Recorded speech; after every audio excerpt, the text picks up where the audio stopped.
병원에 응급 환자가 갑자기 왔거나 또 어떤 곳에서 큰 사고가 터져서 인명을 구조를 해야 될 때 정당한 자격을 가지고 실력이 있는 사람이 책임을 맡는 것이 아주 중요합니다. 응급 환자가 피를 막 흘리면서 응급실에 들어왔을 때 거기 있는 보호자들이나 혹은 의대생들은 잘 치료를 못합니다. 그래서 그 경험이 있는 의사가 딱 보면 어디가 다쳤는지 알고 바로 적절한 치료로 들어가서 목숨을 살리게 되는 것입니다. 어떤 곳에 큰 폭발이 일어나서 사람들이 죽거나 다치면은 주위에 있는 사람들은 막 소리만 지르고 우왕좌왕하면서 실제로 아무것도 해결이 되는 것이 없습니다. 그때 전문적인 기술을 가진 분이 상황을 딱 통제를 해서 철판을 뚫을 것은 뚫고 폭발물을 제거할 것은 제거하고 치료할 사람을 살리고 이렇게 하면 문제가 해결이 될 수가 있습니다. 그래서 응급 환자가 생겼을 때, 큰 사고가 났을 때는 제일 중요한 것이 시간입니다. 우물쭈물하면 다 죽기 때문에 시간 안에 살릴 수 있는 실력 있는 사람, 정당한 자격을 가진 사람이 그 모든 것을 책임을 져야 되는 것입니다. 근데 이때 조심해야 될 것이 뭔가 하면 잘못하면 가짜에 속을 수가 있는 것입니다. 의사 가운 입고 왔다 갔다 하는데 의사가 아닐 수도 있습니다. 또 구조대라 하면서 왔다 갔다 하는데 구조대가 아닐 수도 있습니다. 근데 이런 사람 붙들고 아무리 소리를 지르고 도와달라고 해도 도움이 되지 못합니다. 결국은 시간만 지체해서 사람이 죽게 되는 것입니다. 하나님께서는 전반적으로 죄의 세력에 붙들려서 멸망을 향하여 가고 있는 우리 인간들을 구원하기 위해서 하나님의 종을 보내겠다, 이렇게 약속을 하셨습니다. 하나님께서 우리 인간을 보는 그 관점은 두 가지로 비유할 수 있습니다. 하나는 무엇인가 하면 회복할 수 없는 병에 걸려서 죽어가고 있는 환자로 보고 있는 것입니다. 병원에서 쉽게 고칠 수 없는 병에 걸린 환자들은 당장 죽는 것은 아니지만 그냥 두면 조금씩 병이 깊어져서 결국은 죽게 됩니다. 또 하나는 무엇인가 하면 배에 갇혀서, 침몰하는 배에 갇혀서 죽어가고 있는 사람들로 보고 있는 것입니다. 물론 그 사람들이 지금 당장 1, 2분 안에 죽는 것은 아니지만 결국 물이 들어오게 되면 다 죽게 됩니다. 근데 이런 병에 걸린 사람, 이런 사고를 당한 사람은 병을 치료할 수 있는 그 의사를 빨리 만나야 됩니다. 또 그 사고를 수습할 수 있는 그 구조대원이 빨리 와야 돼. 그렇지 않은 사람은 아무리 많이 와서 소리 지르고 우왕좌왕 해봐야 아무 도움이 되지 않는 것입니다. 하나님께서는 우리의 이 생명을 건져내기 위해서 하나님의 종을 보낼 것이다. 정당한 자격을 가지고 실력을 가진 하나님의 종을 보낼 것이다, 이렇게 약속을 하셨습니다.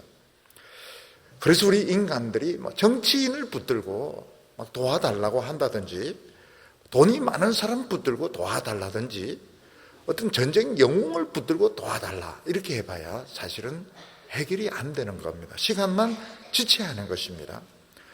우리 인간들이 살기 위해서는 하나님이 보낸 딱 한 명의 종이 있습니다. 여호와의 종이 있는데 그분을 만나야 되고 그분을 믿어야 되고 그분의 말에 복종을 해야 살 수가 있습니다. 근데 그분은 눈에 띄지 않고 자기 자신을 선전하지 않기 때문에 얼른 알아볼 수가 없습니다. 또 사람의 눈에는 오히려 실력 없는 사람들, 인간의 자격을 갖춘 사람들이 더 도와줄 것처럼 눈에 보이게 됩니다. 오늘 말씀에 보면 하나님이 보내는 그 종의 특징을 알려주었습니다. 우리의 모든 이런 문제들, 어려움을 해결할 수 있는, 내 모든 인생을 해결할 수 있는 하나님의 종을 보내는데 하나님의 종은 이런 특징을 가지고 있으니까 이 사람을 알아봐야 된다. 신중하게 이 사람을 구별해내서 이 사람을 붙잡아야 살 수 있다. 이렇게 말씀하고 있습니다.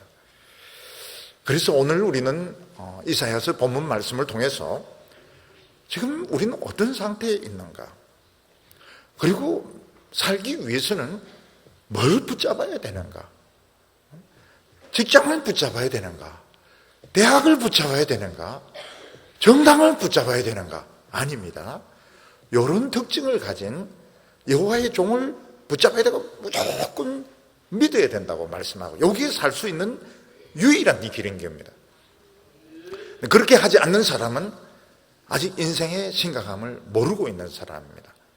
얼마나 위험한 가운데서 멸망을 향하여 가고 있는지 모르는 사람들이고, 결국 그들은 망하게 될 거라고 말씀하고 있습니다. 오늘 첫 번째로 하나님께서는 우리의 구원자를 보낼 거라고 약속을 하신 것입니다.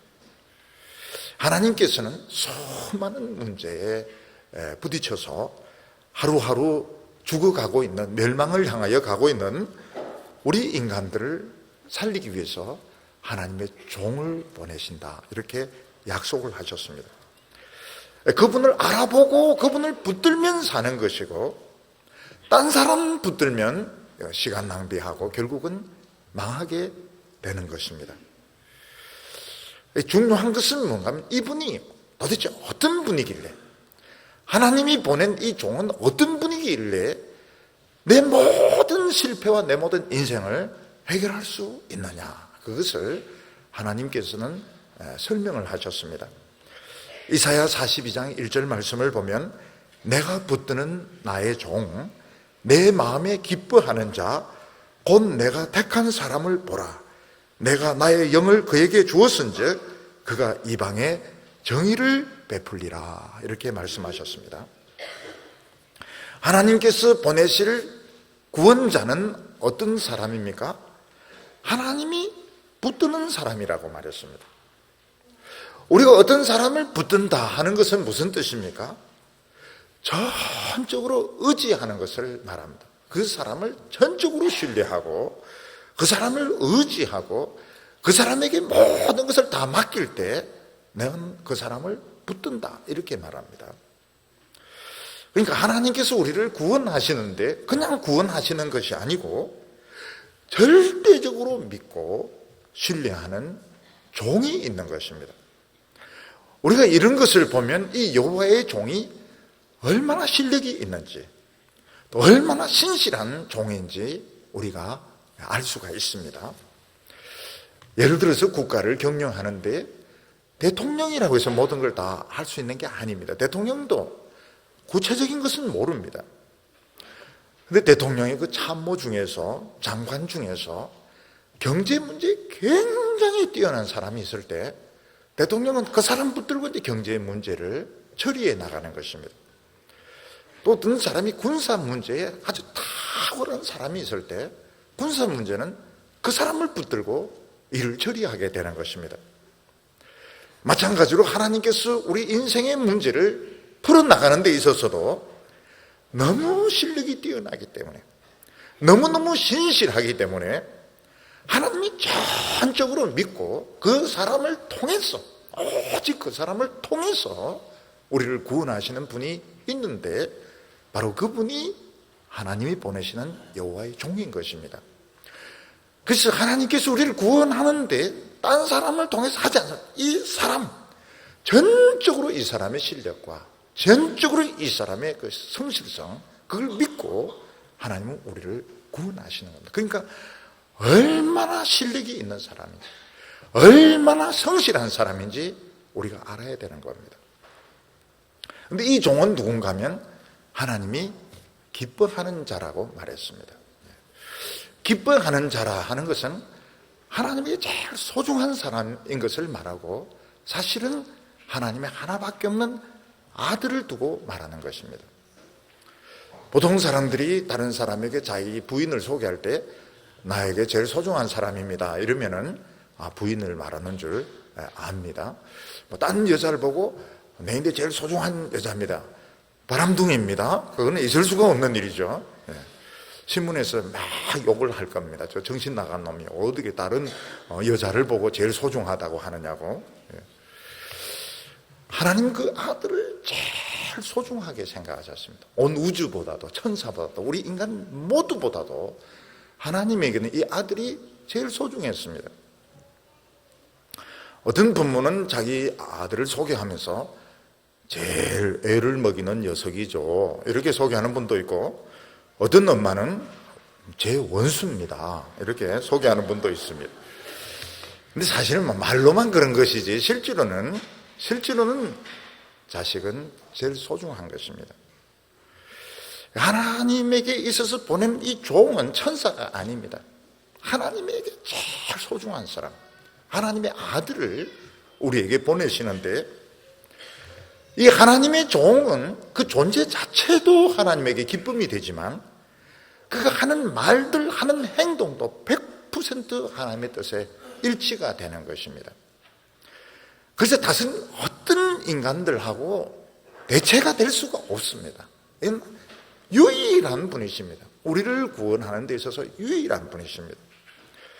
여기 보면 내가 택한 사람이라고 하는 것은 공식적으로 임무를 준 사람을 말합니다. 메시아라 하는 것은 기름 부음을 받은 자라는 건데 공식적으로 인정을 한 사람입니다. 이 사람만 내가 공식적으로 인정한 사람, 공인을 시킨 것입니다. 내가 택했다 하는 것은 하나님이 공인을 한 사람이라는 것입니다.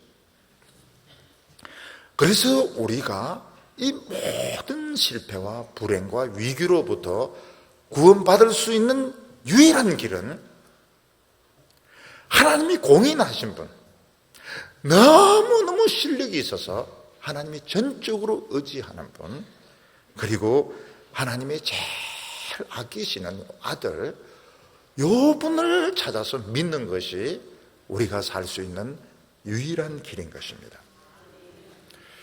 우리가 다른 사람을 믿는다면, 우리가 아직도 지금 직장을 믿고 있고 돈을 믿고 있고 자신의 기술을 믿고 있다면 그건 헛다리를 짚는 것이고 결코 성공하지 못할 것입니다. 그런데 왜 사람들은 이 하나님의 종을 믿지를 않습니까? 아직 자신의 그 심각성을 몰라서 그런 것입니다. 우리가 이 지금 얼마나 위험한 상황에서 살아가고 있으며 우리 모든 인간들이 영원한 불못, 영원한 지옥에 빠지게 되는 것을 우리가 알게 된다면 이 하나님의 종 외에는 대안이 없습니다. 그런데 사람들이 왜 이 하나님의 아들을 멸시하고 애써 믿지 않는가 하면 아직 이 문제의 심각성을 지금 모르고 있는 것입니다. 우리는 이제 집에 불이 붙었는데 사람이 갇혔을 때 심각한 걸 느낍니다. 배가 지금 침몰하는데 갇혀 있으면 심각한 걸 느낍니다. 사람들 곧 죽습니다. 그런데 오늘 지금 하루하루 살아가고 있는 우리의 이 심각성을 지금 모르고 있습니다. 그러나 조금 더 시간이 더 있는 것밖에 없습니다.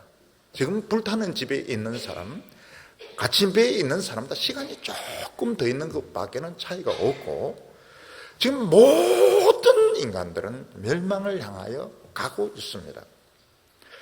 여기서 살 수 있는 유일한 길은 하나님의 종, 하나님의 종을 찾아서 전적으로 믿는 그 방법 외에는 구원이 없습니다. 아무리 사람이 착하고 아무리 공부를 잘했고 아무리 세상에서 성공했다 아무 소용없습니다. 아무 소용없습니다.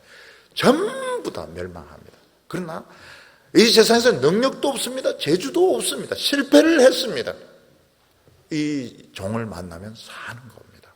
하나님의 종을 만나면 사는 것입니다.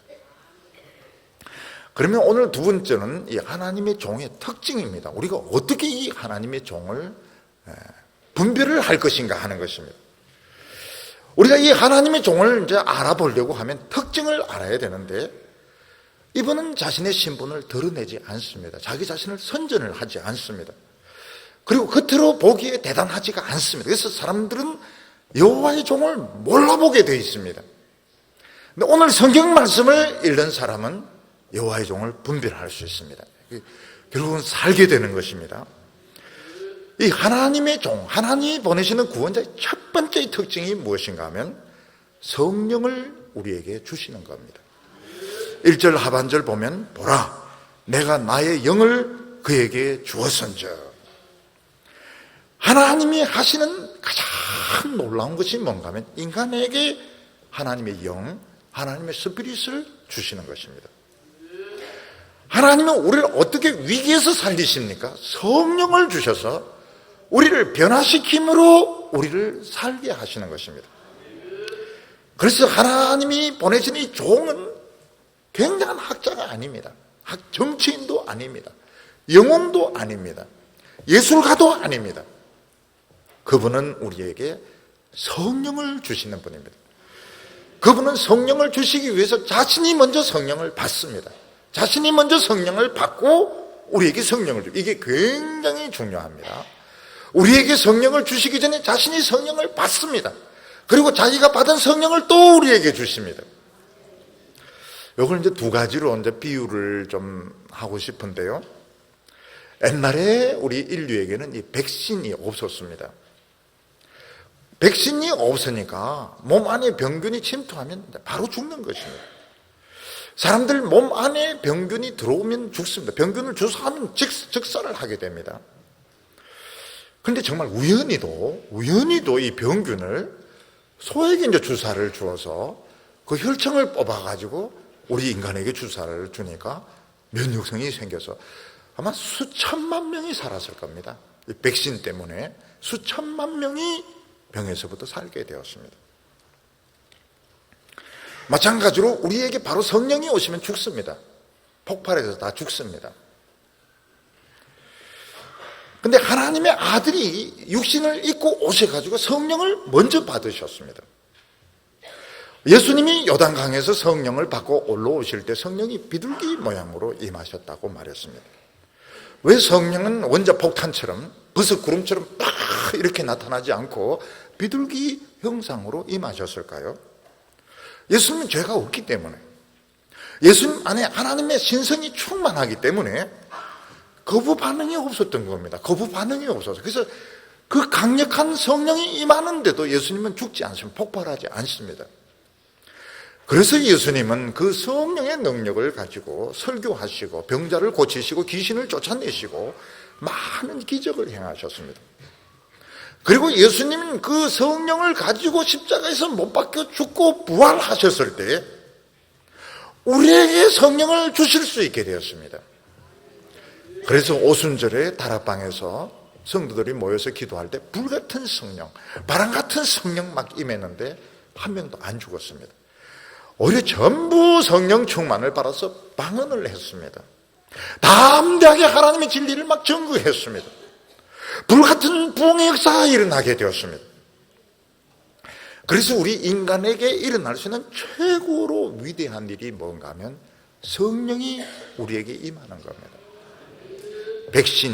백신이 없었으면 폐렴 걸리면 다 죽습니다. 백신이 없으면 천연두 걸리면 다 죽습니다. 그러나 백신이 개발되어 있기 때문에 수백만 명, 수천만 명을 살리는 겁니다. 예수님께서는 자기 자신이 먼저 성령을 받으시고 그 성령을 받은 상태에서 죽었다가 살아나심으로 우리에게 성령을 주실 수 있게 돼. 그전에는 성령을 못 받습니다. 그래서 우리가 이 성령이 임해도 죽지 않습니다. 오히려 굉장히 강력한 믿음을 가지고 믿음으로 살면서 우리가 죄를 이기고 멸망을 이기고 마귀의 시험을 이기는 사람이 된 겁니다. 이게 하나님의 종이 하는 특징인 것입니다. 또 다른 비유를 들면 노벨이 노벨상을 만든 사람 아닙니까?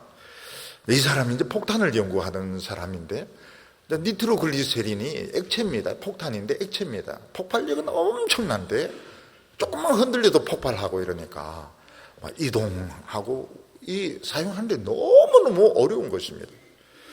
그런데 어느 날 니트로글리세린 이 액체가 모래에 이제 스며드는 것을 보고서 이 사람이 아이디어를 얻게 되었습니다. 이 니트로글리세린을 고체로 안에 넣으면 안전한 폭탄이 되겠구나. 돈 엄청 벌었습니다. 폭탄, 이 니트로글리세린 액체를 고체로 만들어서 다이너마이트 만들어서 돈 엄청나게 번 겁니다.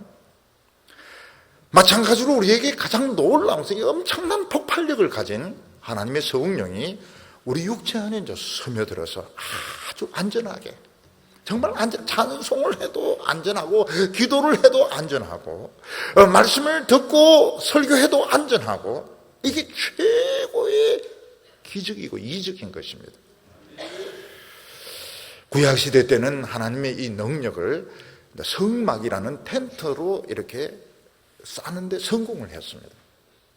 이스라엘 백성들은 40년 동안 이 텐트 안에 성령의 능력을 쌓는데 성공을 했습니다. 그런데 예수님은 이 하나님의 성령을 자기 육체 속에 스며들게 하셨고, 결국 우리 한 사람 한 사람 속에 성령이 임하게 하는데 성공을 하신 것입니다. 이게 우리가 사실 유일한 길입니다. 유일한 길. 딴 거로는 안 됩니다. 그래서 세상에서 성공할 수 있는 길이 막 유명한 학교를 나오고 막 공부를 많이 하고 정치적으로 인기를 끌고, 그 아무 소용이 없습니다. 그런 거로는 절대로 살 수가 없습니다. 하나님의 종이 하는 방법이 뭔가 하면 우리 육체 안에 성령이 스며들게 하시는 겁니다. 그래서 안 죽는 겁니다. 성령이 들어와도 안 죽는 것입니다. 설교를 알아들을 수 있고, 찬송을 부를 수 있고, 기도할 수 있고, 죄를 이길 수 있는 이 엄청난 능력을 얻게 하시는 것이 하나님의 종이 하시는 방법입니다. 이 방법 외에 없습니다. 이 방법 외에 없습니다.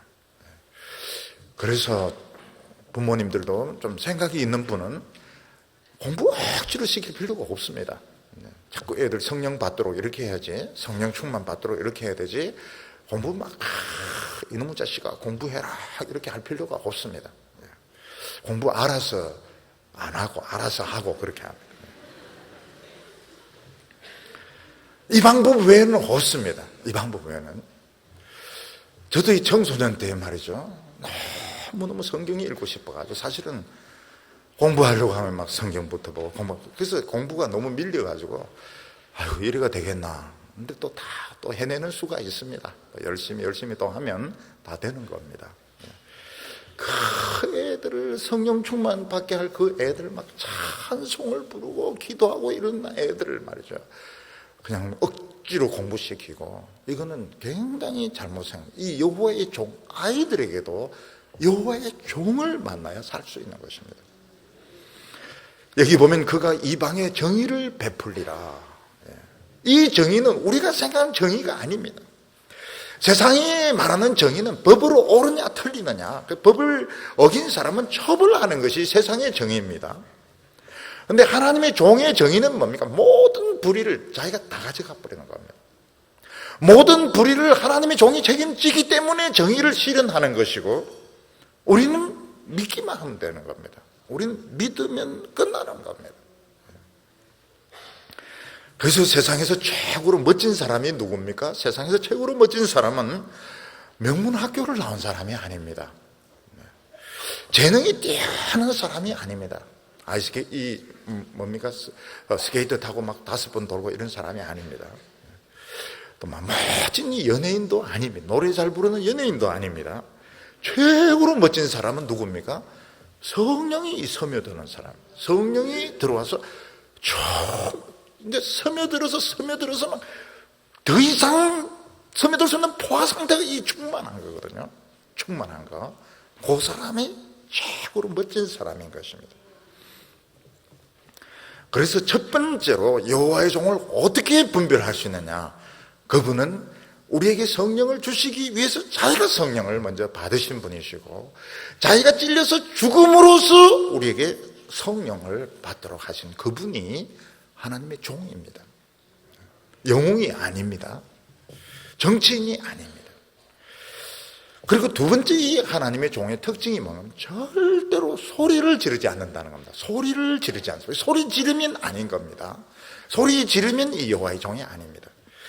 2절에 보면 그는 외치지 아니하며 목소리를 높이지 아니하며 그 소리를 거리에 들리게 하지 아니하며. 정치인들은 어떻게 합니까? 마이크를 가지고 큰 소리로 막 막 떠듭니다. 선거 때가 되면 막 거리마다 정치인들이 나와가지고 막 확성기 틀어놓고 막 얼마나 떠들어대는지, 선거 때가 되면 참 고역스럽습니다. 네, 고역스럽습니다. 막 스피커 틀어놓고 막 이렇게 하겠다 저렇게 하겠다 그리고 막 춤도 추고 이러니까 미칠 지경입니다. 정치인들은 뭐 먹고 사는 사람입니까? 뭘 가지고 사는? 입으로 사는 사람들입니다. 그래서 작은 것도 막 부풀려야 되고, 할 수 있으면 세상을 시끄럽게 만들어야 됩니다. 정치인들은 세상이 조용하면 안 돼요. 세상이 조용하면 정치에 관심을 안 가지고 자꾸 시끄럽게 만들어서 주목을 받으려고 합니다. 그래서 정치인들은 거리에서 막 떠듭니다. 소리를 막 냅니다. 또 정치인 말고 또 소리 내는 사람들은 누굽니까? 장사하는 사람들입니다. 장사하는 사람들은 거리에 가는 사람은 큰 소리로 이제 부릅니다. 불러서 자기 물건을 사라고 막 소리를 지릅니다. 백화점에서 특히 박앤세일 할 때 어떻게 되면 얼마나 많은 여성들이 몰려드는지 발에 밟혀서 죽을 정도로 그렇게 많은 여성들이 막 몰려들게 됩니다. 사람들은 세상에서 자기 존재감을 드러내야 되고 사람들의 관심을 끌어야 되고 지지하는 사람들이 많이 생겨야 성공할 수 있습니다. 정치인들에게 최고로 중요한 게 지지율입니다. 지지율. 방송하는 사람은 시청률입니다. 시청률. 그런데 하나님의 종은 절대로 거리에서 소리를 지르지 않습니다. 왜냐하면 하나님이 공인한 종이기 때문에 사람의 인정이 필요하지가 않습니다. 하나님의 종은 사람이 인정한다고 해서 하나님의 종이 되고 사람이 인정하지 않는다고 해서 하나님의 종이 안 되는 것이 아닙니다. 하나님이 기름 부으시고 하나님께서 택하셨기 때문에 사람들의 인정이 필요하지가 않습니다. 그래서 인정받으려고 사람들의 관심을 끌 필요가 없고 사람들은 믿으면 되는 겁니다. 믿으면 끝나는 것입니다. 그래서 하나님의 종은 사람들의 지지를 끌기 위해서 많은 이 세력을 모을 필요가 없습니다. 인간들은 어떻게 하든 많은 사람을 모으는데 많은 사람을 모을 필요가 없습니다. 많은 사람 모을 필요가 전혀 없습니다. 왜냐하면 하나님의 종이기 때문에. 그리고 사람들은 자신이 그 억울한 일을 당하면 막 소리를 지릅니다. 억울하다고 소리 지르는데 바로 잡아주니까요. 그런데 여호와의 종은 억울해도 소리를 지르지 않습니다. 유대인들에게 말도 되지도 않는 불법 재판을 받지만 억울하다 이런 말 안 합니다. 그 많은 유대인들이 예수님을 공격하고 헐뜯고 막 거짓말로 욕을 하는데도 아무 말씀을 안 하셨습니다. 빌라도가 참 신기하게 생각할 정도로 저 사람들이 저래 당신을 욕하고 저렇게 헐뜯는데 무슨 말 좀 해봐라. 예수님은 아무 말씀을 안 하셨습니다. 예수님께서는 억울하게 십자가에 못 박혀서 죽으면서도 분하다. 내 원수를 갚고야 말겠다. 이런 말 일제로 안 하셨습니다. 왜냐하면 자기 자신을 하나님께 속죄 제물로 바치셨기 때문입니다. 구약에서 하나님께 제물로 바치는 그 짐승들은 소리를 내지 않습니다. 소나 양은 소리를 지르지 않습니다. 그러니까 제물로 쓴 것입니다. 만약 구약시대 때 돼지를 제물로 바치고 개를 제물로 바치면 시끄러워가지고 바칠 수가 없어요. 돼지는 잡으면 어떻습니까? 분하다, 억울하다, 막 소리 지르고 개는 막 깨갱깽 한 마리 그러면 온 개들이 다 시끄러워서 제사를 드릴 수가 없습니다.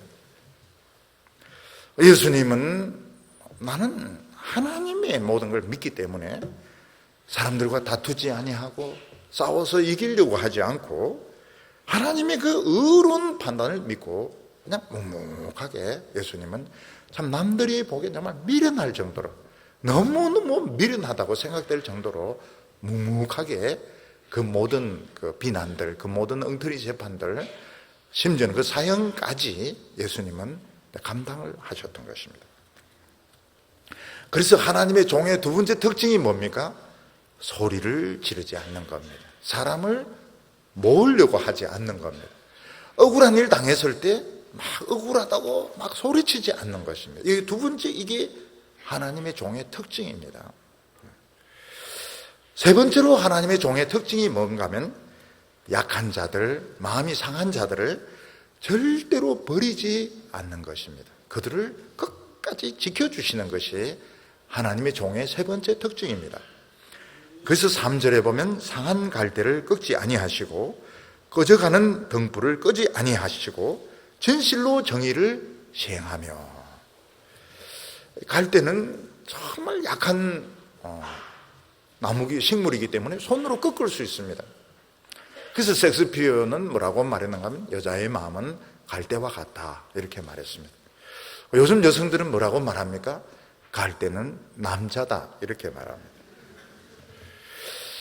갈대가 남자든 여자든 갈대는 제일 약한 식물입니다. 근데 그 중에서 이 상한 갈대가 있습니다. 상한 갈대는 상처를 입어가지고 한 반쯤 잘려져 있습니다. 썩었는지 상처를 입은지 반쯤 잘려져 있기 때문에 사실은 이 서 있긴 하지만 조금만 바람 불면 금방 꺾여서 넘어져서 죽게 된 게 상한 갈대입니다.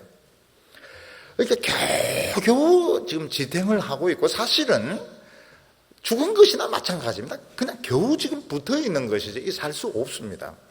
좀 지나면 저절로 죽게 되어 있습니다. 그런데 하나님의 종은 어떻게 하면 이 상한 갈대를 절대로 꺾지 아니하십니다. 그냥 계속 붙어 있게 하시는 것입니다. 그래서 상한 갈대는 어떤 사람들을 말합니까? 사람을 치면은 외적으로는 많은 환난과 어려움과 가난과 질병으로 고통을 받고 있는데 그것 만약에 마음으로도 많이 상한 사람입니다. 마음으로도 외부적으로도 가난과 질병과 억압으로 굉장히 어려움을 많이 겪고 있는데 마음속으로도 다른 사람이 막 무시를 하고 공격을 하고 막 업신여기고 그래서 마음에도 상처를 많이 입었습니다. 그래서 겉으로도 환난과 어려움이 있고 마음속으로도 상이 있고 마음으로도 속이 상하고. 근데 이런 사람은 그냥 두면 그냥 저절로 쓱 넘어가서 꺾여서 죽게 되어 있습니다. 근데 이상하게 이런 상한 갈대가 하나님의 종을 믿으니까 안 넘어지는 겁니다. 아무리 해도 안 넘어지는 겁니다. 왜 그런가 이래 보니까 하나님의 종이 딱 위아래를 다 붙들고 있습니다. 위아래 붙들고 있어가지고 이게 넘어지지 않도록 하고 있고 그 안에 이제 새로운 진액을 자꾸 넣는 것입니다. 그래서 나중에 어떤 일이 일어나게 됩니까? 상한 갈대에 이제 꽃이 피고 열매가 맺히고 부흥이 일어나게 되는 겁니다. 상한 갈대인데 상한 갈대에서 부흥이 일어나는 것입니다. 꺼져가는 등불을 끄지 아니하며. 꺼져가는 등불은 무엇입니까? 지금 기름이 다 말라버렸습니다. 그래서 등불이 꺼지려고 깜빡깜빡하고 있는데 지금 이제 바람이 막 불고 있습니다. 지금 이제 기름도 없는데 바람 불고 이건 틀림없이 이건 꺼지게 되어 있습니다. 우리나라도 풍전등화다. 힘은 하나도 없는데 전쟁이 터지거나 어려움이 오면 이거는 꺼질 수밖에 없는 겁니다. 이건 꺼지게 되어 있습니다. 이런 사람들은 어떻습니까? 이런 사람들은 힘은 하나도 없는데 너무 큰 어려움이 오고 거기에다가 심지는 다 탔습니다. 심지 다 탄 걸 우리말 저 사람은 속이 다 탔다 그러게. 저 사람은 속이 다 타버렸다. 저 사람은 완전히 번아웃이 돼버렸다. 저 사람은 탈진해버렸다. 이런 이야기를 합니다. 내 힘에 부치는 너무 큰 어려움이 오게 되었을 때 사람은 그걸 이겨낼 수가 없습니다. 그런데 심리적으로도 너무 고민하고 애쓰고 이런 속이 다 타버렸습니다. 이게 꺼져가는 등불입니다. 근데 이런 등불 그냥 두면 꺼지게 되어 있고 한번 꺼지면 다시는 불이 붙지 않습니다. 영원히 캄캄하게 되는 것입니다. 근데 이상한 것은 이 꺼져가는 등불이 여호와의 종을 믿었을 때 안 꺼지는 겁니다. 바람이 막 부는데 안 꺼집니다. 왜 그런가 보니까 여호와의 종이 두 손으로 이렇게 심지를 딱 막아가지고 바람이 등불을 끄지 못하도록 하고 있고 거기 이제 새기름을 자꾸 넣습니다. 새기름을 자꾸 넣으니까 꺼져 가다가 이제 불이 다시 붙기 시작하는, 부흥의 불이 다시 붙기 시작하는 겁니다. 이 세상에서 정말 그 약한 사람이 있습니다. 건강도 약한 사람이 있습니다. 다른 사람은 그냥 조금 무리해도 괜찮은 분인데 조금만 무리하면 그냥 몸에 바로 병이 오는 사람이 있고, 또 심리적으로도 조금만 어려움이 오면 그냥 낙심이 되고 절망이 되고 막 벌벌 떨고 이런 분들이 계세요. 근데 이런 사람들 다른 사람 보면 업신여깁니다. 무시합니다.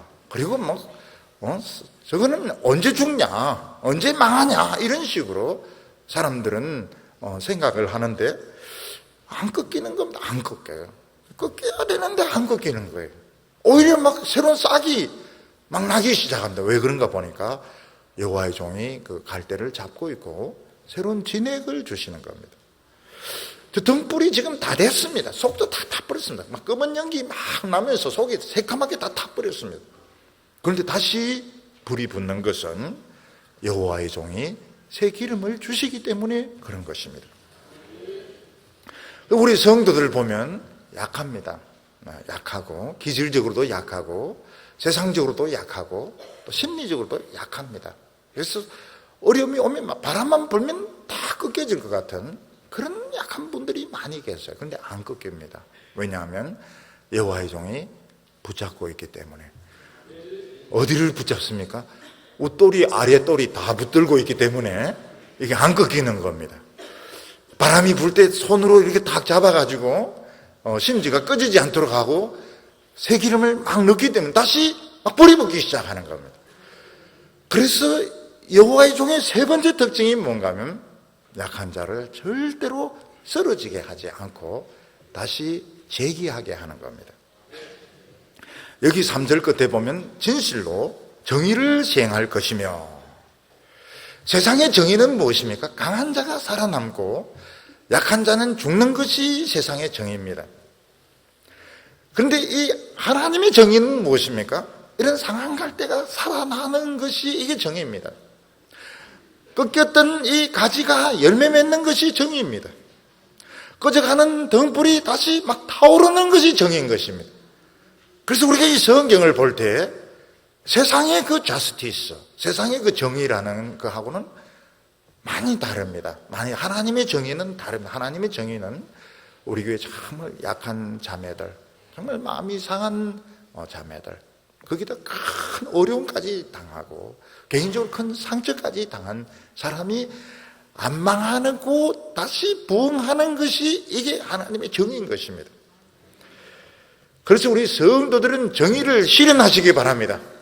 정의를 어떻게 실현합니까? 약한 자들이 안 망하고 이 살아남는 것이 정의인 것입니다. 꺼져가는 등불이 안 꺼지는 것이 정의인 것입니다. 그래서 실망하면 안 됩니다. 자기 자신에 대해서 실망하면 안 되고 하나님에 대해서 실망하면 안 되고 희망을 가지시기 바랍니다. 여호와의 종의 네 번째 특징이 뭔가 하면 절대로 실망하거나 좌절하거나 지치지 않는다는 것입니다. 4절에 그는 쇠하지 아니하며 낙담하지 아니하고 세상에 공의를 세우기에 이르리니 성들이 그 교훈을 앙망하리라. 쇠하지 아니하고 지치지 않는 것입니다. 왜냐하면 여호와의 종은 능력이 끝이 없습니다. 끝이 없습니다. 원자력 같은 그런 힘을 가지고 있기 때문에 지치지 않습니다. 그리고 낙담하지 않습니다. 왜 낙담하지 않습니까? 우리를 잘 알기 때문입니다. 우리는 어떤 사람인가 하면 은혜 받을 때는 모든 것 다 잘할 수 있을 것 같은데 어려운 현실 당하면 넘어집니다. 쓰러집니다. 수없이 쓰러집니다. 그런데 여호와의 종은 실망하지 않습니다. 우리 성도님들 중에서 보면 이 장애를 가진, 이런 중증 장애를 가진 분을 돕는 특수교육 교사들도 계십니다.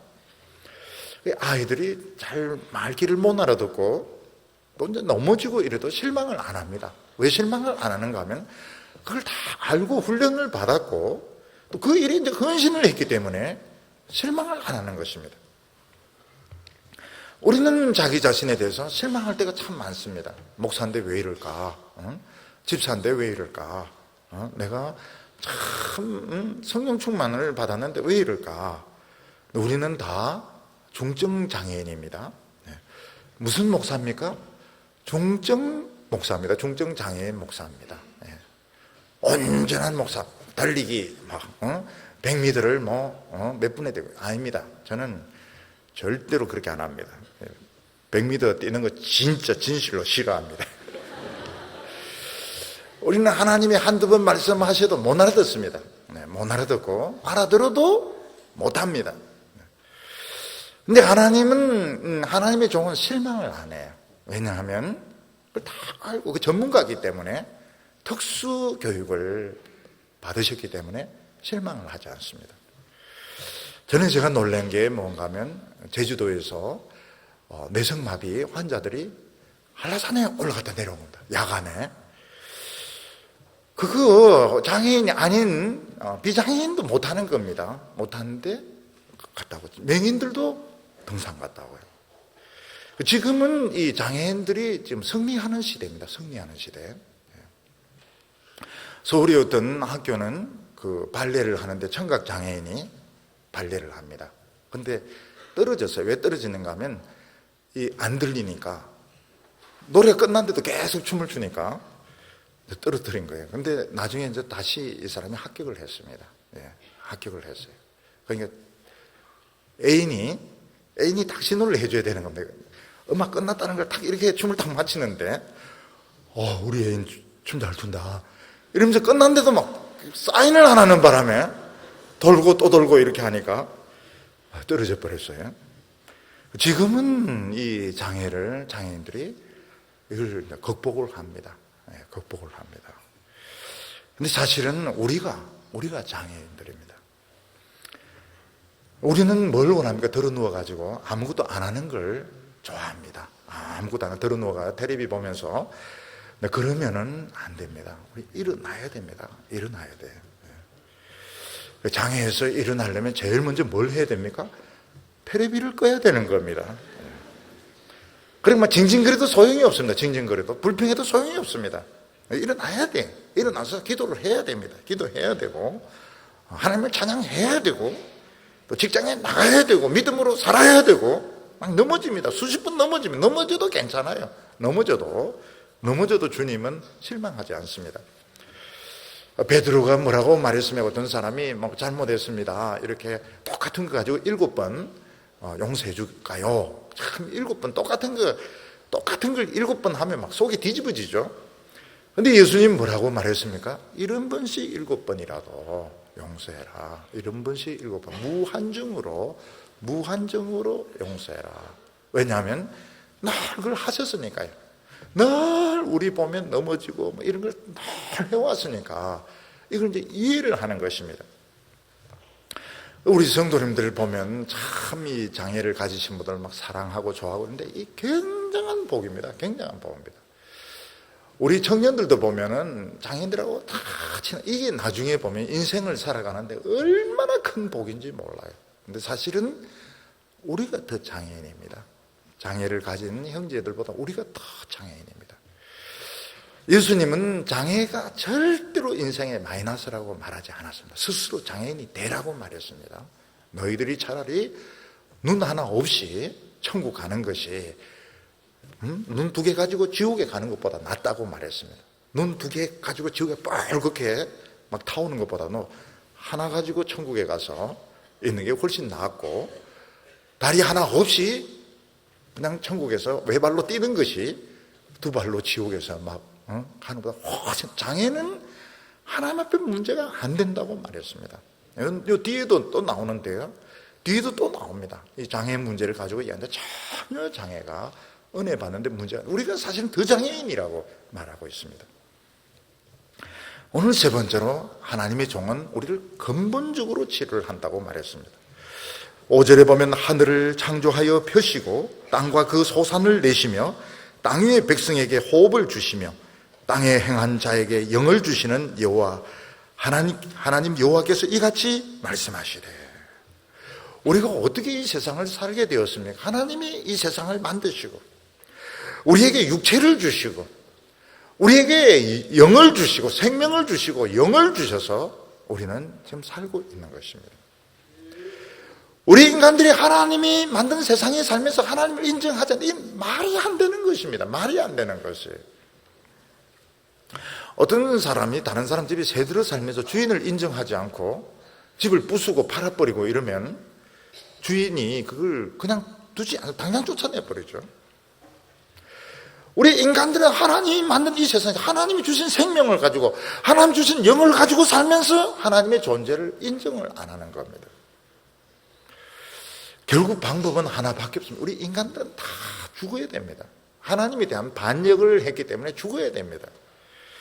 근데 하나님께서는 하나님의 아들을 죽게 하시고 너희들 다 죽었다. 내 아들 죽었으니까 너희들 다 죽었다. 너희들 끝났다. 그런데 믿기만 해라. 하나님을 믿기만 하면 산다고 말했습니다. 그래서 지금 우리는 절대로 이 세상에 안정된 직장, 돈, 자격, 학벌 절대로 보면 안 됩니다. 하나님 말씀만 믿어야 됩니다. 하나님의 말씀만. 그러면 하나님께서 주십니다. 주시지만 그건 다 액세서리에 불과한 것이고 본질적인 것은 하나님을 믿고 사는 것입니다. 우리에게 무슨 일이 와도 그냥 하나님만 믿는 믿음으로 살면 우리는 살게 되어 있습니다. 죽음도 이기고 지옥도 이기고 마귀의 세력도 이기고 다 이기게 됩니다. 근데 우리 인간들은 이 세상이 눈에 보이지 않습니까? 세상이 이렇게 눈에 보이고 하나님은 눈에 안 보입니다. 그러니까 세상을 좋아하게 되어 있습니다. 세상을 좋아하고 세상을 따라가게 되어 있습니다. 그래서 우리 성도들은 막 몸부림을 쳐야 되고 발악을 해야 됩니다. 눈에 보이는 것을 따라가지 않도록 막 몸부림을 치고 다른 사람으로부터 쟤 정말 이상한 애야. 쟤 정말 이상한 애야. 미친 애야. 도대체 이해를 못하겠어. 이런 소리를 들어야 되는 것입니다. 그런데 우리는 지금 믿노라 하면서도 사실은 전부 눈에 보여요. 교회가 왜 그래 건물에 집착합니까? 교회래. 자기 건물, 사람도 자기 집을 가지고 자기 땅을 가지는 건 참 어려운 것입니다. 어려운 거예요. 교회는 땅 사고 집부터 지고, 왜냐하면 안정하려고 그런 겁니다. 안정하려고. 그리고 이제 헌금 막 내게 하고, 헌금을 막 내게 하고, 교인들은 세상에 좋은 거 싹 다 가지고, 그건 안 믿는 겁니다. 안 믿는 거예요. 우리가 살 수 있는 유일한 길은 그냥 하나님만 믿는 겁니다. 하나님만 믿는 거예요. 직장이 없어도 똑같은 거예요. 직장이 없어. 직장이 있는 거나 없는 게 더 낫는 겁니다. 없으면 더 하나님께 전념할 수 있고, 직장이 있으면 또 어쩔 수 없이 또 직장 생활 좀 해야 되지만, 또 그런 교회 쫓아와서 기도하고 막 찬송 부르고, 지금 하나님을 믿고 살아야지, 공부를 믿고 살고, 대학을 믿고 살고, 직장을 믿고 살고, 그건 안 믿는 겁니다. 안 믿는 거예요. 제대로 믿는 게 아닙니다. 하나님께서 내가 내 아들 죽게 한 거 너희들 뭐 그런 식으로 믿으라고, 그렇게 뭐 시시하게 믿으라고 내가 내 아들, 내 아까운 아들 죽게 한 줄 아냐? 너희들 같으면 너희 아들 죽게 하겠느냐? 택도 없는 소리죠. 그러니까 이걸 정신을 팍, 목사들이 틀린 거예요. 목사들이 자기들이 가질 것 다 가지고 학위 같은 게 다 가지고 누릴 것 다 누리면서 교인들에게 믿음으로 살아라. 그게 말이 됩니까? 아무도 안 믿죠.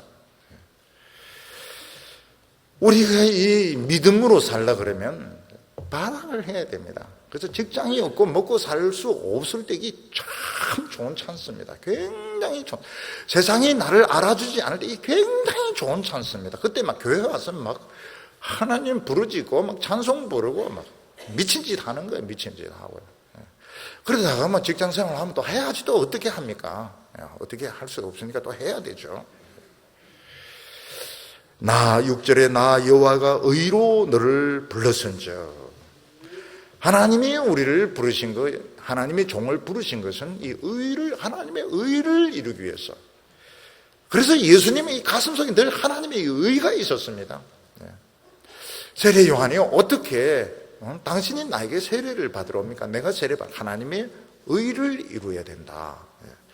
하나님의 의가 뭡니까? 우리 죄를 하나님의 아들이 싹 다 가져가고 우리는 그냥 절대적으로 하나님의 아들을 믿는 겁니다. 사람들 손가락질을 합니다. 사람들 손가락질을 하고 미쳤다고 그러고, 그런데 그렇게 하도록 하기 위해서 하나님의 종을 우리에게 주셨고 부르신 것입니다.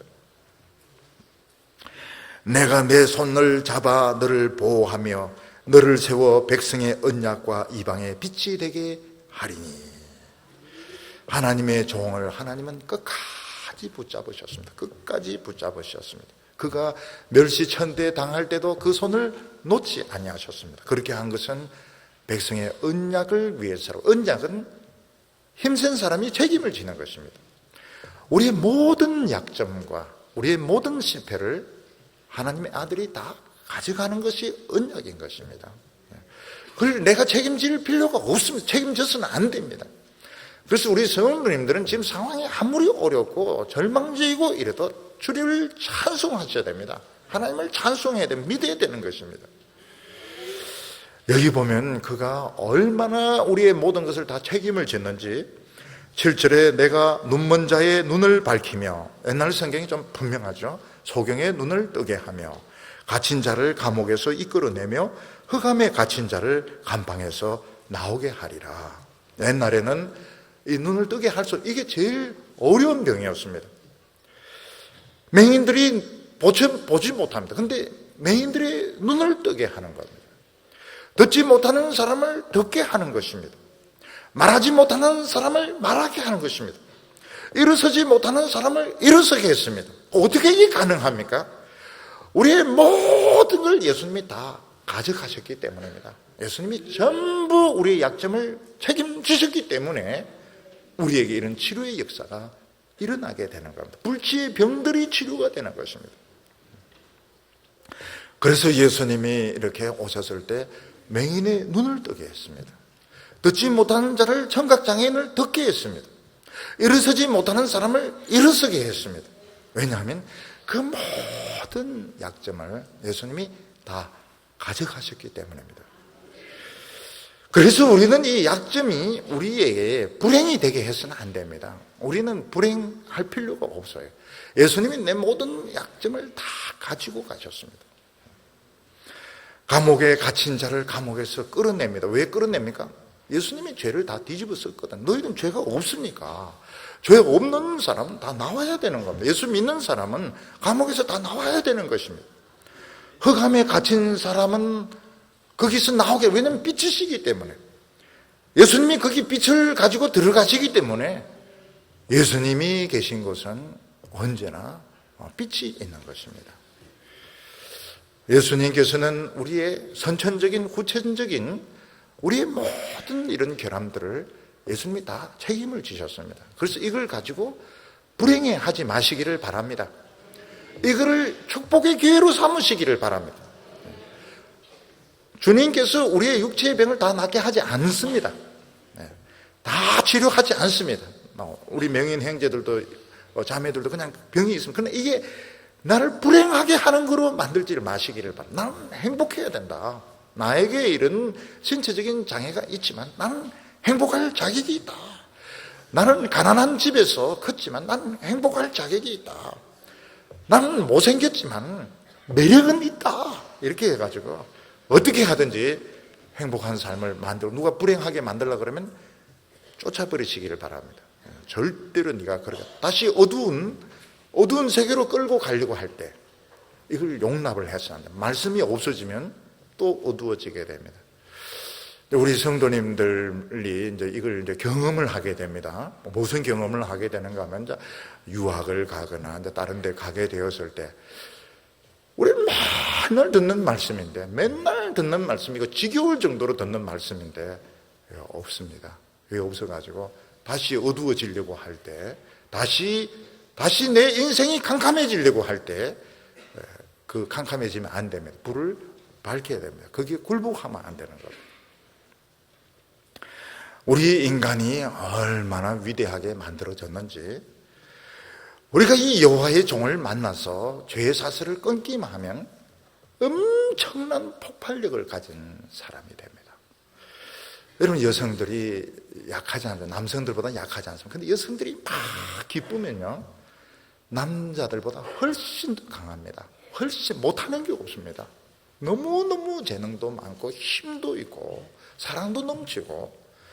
우리 인간들이 그렇습니다. 하나님의 종을 만나서 성령이 내 속에 스며들기만 하면 못하는 게 없습니다. 근데 사탄은 공부해야 된다, 출세해야 된다, 돈 모아야 된다, 아프면 안 된다, 자꾸 이런 식으로 해서 우리가 뭐 때문에 건강을 유지합니까? 봉사하기 위해서, 다른 사람 섬기기 위해서 하는 것입니다. 근데 마귀는 어떻게 합니까? 날씬하게 만들어가지고 죄짓도록, 음탕하도록, 이게 속는 겁니다. 날씬하게 해서 열심히 다른 사람을 섬기고. 사람들이 얼마나 좋습니까? 날씬한 사람 섬기면 똑같죠, 뭐 하기야 똑같은데 건강하게 해서 섬기면 더 안 좋은 것처럼. 이 성령 충만 받으면 우리는 무한합니다. 지금 아직도 마귀의 그런 선입견에 우리가 사로잡혀서 학벌의 이런 우상들, 돈의 우상들, 외모의 우상들에 매이가지고 지금 막 빌빌거리고 있는데, 그것은 옳지가 않습니다. 이거 다 끊어버려야 됩니다. 이젠 사람 눈치 볼 거 없었는데, 이젠 이판사판입니다. 이판사판. 이제 막 겁낼 거 없어요. 남이 뭐라고 하든지 간에 들을 필요가 없습니다. 왜냐하면 지가 내 인생 책임질 것도 아니고, 사느냐 죽느냐 하는 것은 하나님 손에 다 달렸기 때문에 남들이 막 군지렁군지렁 하는 거, 그거 들을 필요가 없는 겁니다. 8절에 보면, 나는 여호와니 이는 내 이름이라. 나는 내 영광을 다른 자에게, 내 찬송을 우상에게 주지 아니하리라. 하나님은 창조자고 주인이십니다. 그 이름이 여호와입니다. 하나님은 절대로 내 영광을 다른 사람에게 뺏기지 않겠다. 그래서 구원 받으려고 하면 하나님이 보낸 종, 여호와의 종을 믿어야 되는 것입니다. 여호와의 종을 안 믿고 아무리 똑똑하고 철학을 하고 무슨 소용이 없습니다. 나는 내 영광을 뺏기지 않겠고, 나는 내 찬송을 우상에게 나는 뺏기지 않겠다. 하나님을 절대로 바보로 생각해서는 안 됩니다. 하나님이 얼마나 두려운 분이십니까? 얼마나 하나님이 무서운 분이십니까? 우리가 구원받고 난 뒤에는 사람 눈치 볼 필요가 없습니다. 사람이 뭐라고 군지렁군지렁 거리도 그건 그 사람이 몰라서 하는, 그 사람이 바보라서 그런 것이고, 그 사람이 교만해서 그런 것인데 거기에 흔들릴 필요가 없는 겁니다. 9절에 보면, 보라, 전에 예언한 일이 이미 이루어졌느니라. 이제 내가 새 일을 알리노라. 전에 예언한 게 이루어진 건 뭡니까? 유다와 예루살렘의 멸망을 됐다고 기정사실로 하는 겁니다. 유다가 망했다면 하나님의 종도 옵니다. 하나님의 종도 오고 모든 사람들이 하나님께로 돌아오게 되는 겁니다. 10절에 보면, 항해하는 자들과 바다 가운데 만물과 섬들과 그 거민들아, 여호와께 새 노래로 노래하며 땅 끝에서부터 찬송하라. 이 섬이라고 하는 것은 예루살렘에서 제일 먼 곳에 있는 사람들이고, 평소에 하나님의 말씀을 들을 기회가 없는 사람들입니다. 바다 가운데 있는 만물들은, 물고기들은 이 육지에서 일어난 일을 전혀 모릅니다. 하나님을 찬송할 줄도 모릅니다. 왜냐하면 찬송은 호흡 있는 자들만 하는 거기 때문에, 아가미로 펄럭펄럭거리는 것들은 하나님을 찬송할 수도 없습니다. 우리 이방인들을 이제 그렇게 비유하는 것입니다. 근데 우리 이방인들이 복음을 믿으니까 미치는 겁니다. 우리 한국 사람들이 복음을 들으니까 막 미치는 거예요. 막 미친 듯이 교회 오고 새벽 기도 오고 막 전도하고 막 교회 와서 막 살고, 그러면서 부흥이 일어났던 것입니다.